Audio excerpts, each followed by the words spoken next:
Can you sell a book based in New Zealand to an audience in America? My name is Gina. I'm an author, editor, publishing professional. I help you make your writing better. Yeah, you can do whatever you want, right? Like, we definitely buy books that are based in Australia and New Zealand and England and Singapore and France. Like, we buy books that are based not in the US all the time. There are some pros and cons to this, and you need to make a decision based on what is right for your story and the amount of research and the amount of work that you're willing to put into it. I think American audiences tend to be fairly self-centered, and so we do sometimes like read things and be like, well, that's not how that works, that's how it works in the place where the book is set, and so you're going to have to fight against those expectations if you set your book someplace that is not in the US. Now, this is not universal, and there are definitely some Americans that are better at this than others, but as a whole, we tend to be fairly self-centered when it comes to like understanding cultural stuff. The downside, though, of like readjusting to an American setting, so let's say that you are in New Zealand and you're like, I want to sell this book to an American audience, and so I'm therefore going to make my book American and I'm going to set it in Oklahoma. You better know a lot about Oklahoma.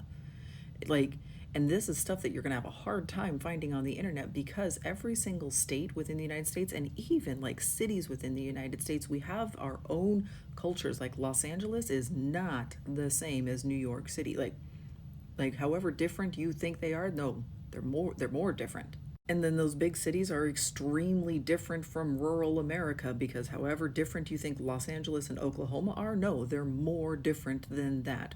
You cannot just like watch American TV and be like, well, there you go, I can set my story in America. You know, you're going to have to know some of those cultural nuances of whatever place it is that you are choosing to set that story. Now, you might have traveled to those places, you might have a bunch of friends that live in those places, you might have family that lives in those places, you might be able to get all of the information that you need to be able to set your story in that place. But imagine any book that you've read by an American that was set in New Zealand, and I'm sure there's a bunch of them. Did they do it right? Did they get it right? Did they get all of like the cultural nuances, or did they write something that looks like a caricature of your culture and your hometown? That's going to happen the other direction as well. So yeah, you can change it. You can set your story in the United States. You're going to have to do a bunch of research in order to make that work, and there's always going to be a little bit of like, well, we'll see if she's going to get this right.